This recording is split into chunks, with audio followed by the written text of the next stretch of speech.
On va enchaîner avec un autre BTS, le BTS SAM, donc support à l'action managériale, qui va être présenté. Alors là, nous avons deux personnes qui vont peut-être intervenir, Madame Panquin, Ophélia Panquin, et Madame Borel. Je crois que c'est Madame Panquin qui va prendre la parole. Oui, bonjour à tous. Bonjour.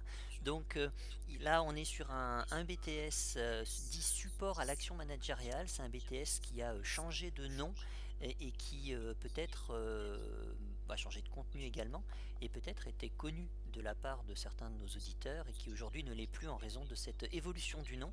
Et donc je pense que la présentation des caractéristiques de la formation est particulièrement importante sur ce BTS-là. Est-ce que vous pouvez nous en dire un peu plus? Oui, bien sûr. Donc Madame Borel complétera et donc elle interviendra pour compléter ma présentation, on s'est mises d'accord. Donc ce BTS support à l'action managériale, il a évolué. Il était, le BTS assistant manager, donc AM précédemment, donc ça va faire, 3 ans maintenant. Il a été réformé en profondeur pour y intégrer des outils numériques et coller aux attentes du marché en termes de compétences et être en adéquation avec les évolutions des différents métiers en lien avec, le support à l'action managériale. Alors pour le contenu, on a donc différentes matières. On a l'optimisation des processus administratifs, donc qui consiste en la rédaction de différents outils, notamment basés sur l'informatique, des supports de décision et d'action au service du manager. On a la collaboration à la gestion des ressources humaines, donc qui est une des grandes modifications du BTS assistant manager. Cette matière RH, elle a vraiment pris de l'importance et donc elle est vraiment présente pour l'analyse du service ressources humaines et la proposition de solutions vraiment orientées. Donc ça, c'est la grande modification importante parmi quelques-unes autres. On a aussi une autre matière qui est la gestion de projet. Donc là, on a l'autonomie au maximum des étudiants pour qu'ils puissent travailler en groupe, qu'ils puissent appréhender une démarche de projet, tout en intégrant les outils numériques dans leurs travaux et en insistant sur leur créativité et en les impliquant au maximum pour être force de proposition au cœur des différents contextes qui leur sont proposés. Donc ça, ce sont les 3 blocs principaux qui sont les blocs professionnels. On a un autre bloc qui va venir en soutien et qui est transversal avec les blocs professionnels, c'est le bloc CEJM, culture économique, juridique et managériale. Donc ce bloc, évidemment, il est nécessaire pour comprendre le point de vue économique, juridique et managérial et le cadre de l'action des différentes organisations, et qui nécessite aussi beaucoup de rigueur et une certaine curiosité juridique en lien notamment avec le droit du travail, puisque cette matière est aussi très liée à la CGRH pour le cadre juridique du travail. On va retrouver aussi la culture générale et l'expression, donc qui va être au service aussi de la rédaction. On a dans ce BTS 2 langues vivantes obligatoires, donc la LV1 et la LV2. On ne peut pas se limiter à une seule langue. C'est un BTS qui est tourné vers l'international et donc qui nécessite d'avoir les 2 langues. On aura aussi quelques heures d'ateliers professionnels. Donc les ateliers professionnels, ce sont des heures où les enseignants sont en co-animation, à la fois sur les blocs professionnels et à la fois sur la culture générale, expression et les langues vivantes. On aura l'intervention d'un prof de bloc professionnel et un professeur d'enseignement général qui vont en commun proposer des contextes et des situations d'organisation afin de contextualiser, de professionnaliser un maximum les enseignements. Voilà. Pour juste, je veux terminer sur la diapo précédente. Pour asseoir un petit peu toutes ces notions, on a donc 14 semaines de stage qui peuvent s'effectuer en France ou à l'étranger. On a les établissements qui accueillent le BTS SAM ont en général signé des engagements avec des partenariats avec l'agence Erasmus+. Et donc, on a la possibilité de faire les stages à l'étranger avec cet accompagnement d'Erasmus+. Voilà. Donc, si ce n'est pas un stage à l'étranger, ça sera un stage dans une entreprise avec une dimension internationale de préférence. Voilà pour cette première diapo, merci. Alors, en termes de débouchés et métiers, la poursuite d'études est possible ça, bien entendu. Alors, on a plusieurs possibilités. On peut aller en licence professionnelle dans différents secteurs, différents domaines d'activité. Il est possible également de réaliser un diplôme à l'étranger. Il est possible d'intégrer les écoles de commerce, les IAE, et puis les classes préparatoires aux grandes écoles, et notamment les prépas ATS. Ensuite, cela permettra de déboucher sur une continuité d'études et donc intégrer un master, pourquoi pas. Alors, les différents métiers possibles après un BTS SAM, ce sont notamment des métiers en lien avec le métier d'office manager et principalement des métiers d'assistant polyvalent, que ce soit dans le secteur privé, dans le secteur public ou même associatif. Les domaines sont variés.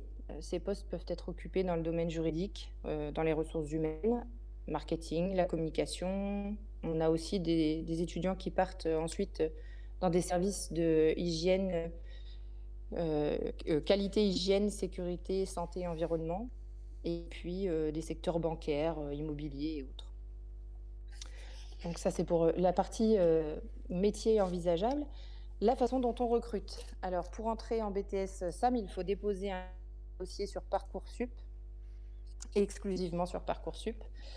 Différents critères sont attendus. On va faire attention en commission à l'assiduité. Donc, on va étudier quand même les dossiers et vérifier quand même l'assiduité des étudiants, ce qui nous paraît incontournable, très important. On va vérifier aussi un petit peu le comportement. Donc, on va regarder la fiche à venir et les appréciations des bulletins. Donc, on va faire très attention aux remarques des collègues en première et en terminale sur ce qui tient du comportement. On va faire attention, bien entendu, au niveau de français et de langue. On attend quand même des gens qui disposent de qualités rédactionnelles, de qualité orale, relationnelle. Donc, on fait attention à la façon dont sont traités les différents enseignements aussi généraux. Et pour la partie langue vivante, on n'attendra pas forcément des étudiants qui soient bilingues, mais en tout cas, on veut voir dans le commentaire des enseignants et puis dans la progression qu'il puisse y avoir,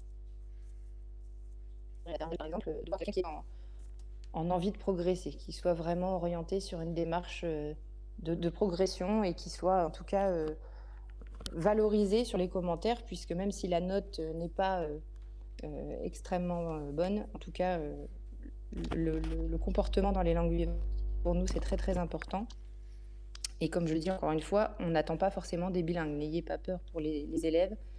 On sait très bien qu'en sortant d'un bac, on ne sera pas forcément bilingue. Voilà.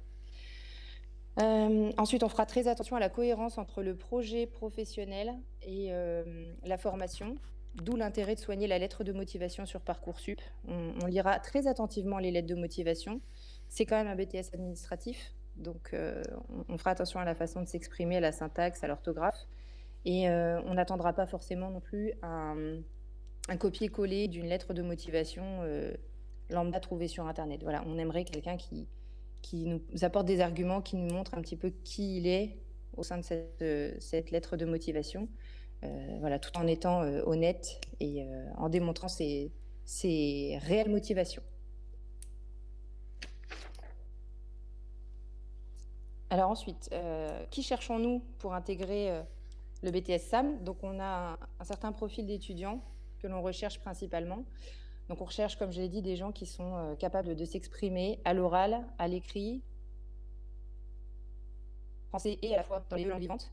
Des qualités rédactionnelles et puis relationnelles, puisqu'il y a beaucoup de travaux en groupe, notamment en gestion de projet et en atelier professionnel.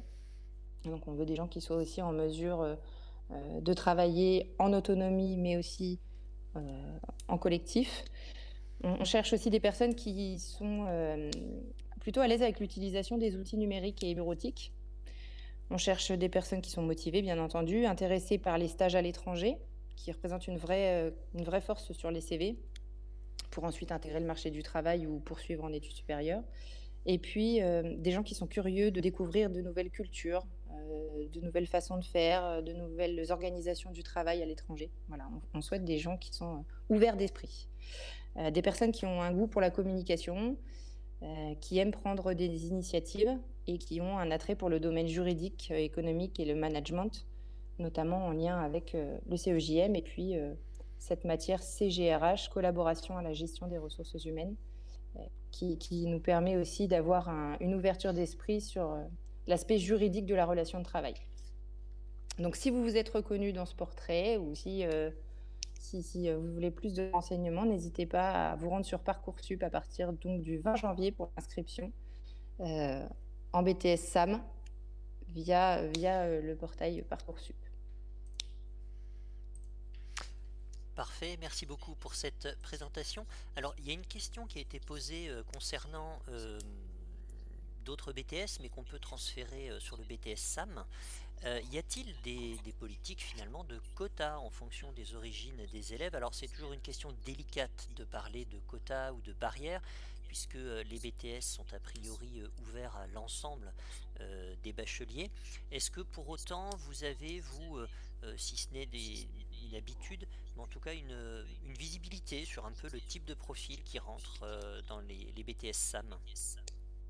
Alors oui, nous, on se fixe des quotas, effectivement. On prend alors comme l'année dernière, par exemple, on prend 60 de bac pro dans nos effectifs puisque les BTS sont censés être, plutôt à disposition, d'études des bacs pro. On a principalement des GA, qui intègrent, le BTS SAM. On a, également une bonne part de STMG qui entre chez nous.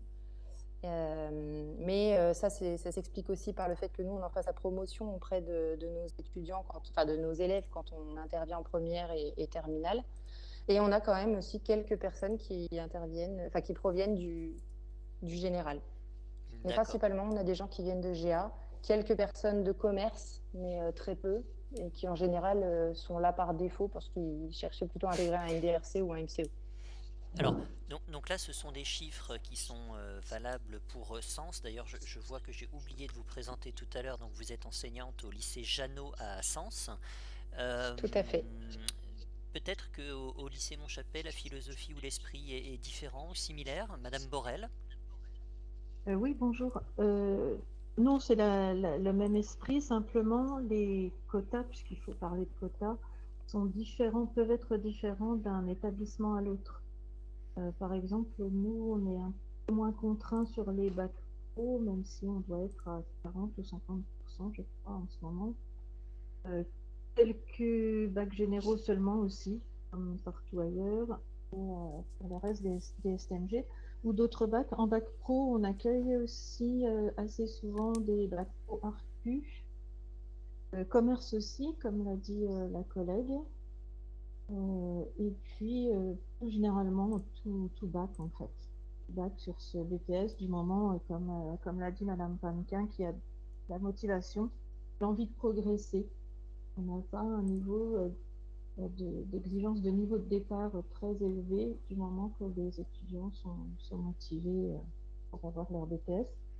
J'en profite aussi, je ne sais pas si c'est le moment ou si ça va être dit, pour dire que ce BTS existe aussi en apprentissage sur l'académie. Voilà, notamment au lycée Montchapel et dans d'autres lycées, donc également, enfin, y compris dans le public, il faut quand même le souligner parce que c'est relativement récent.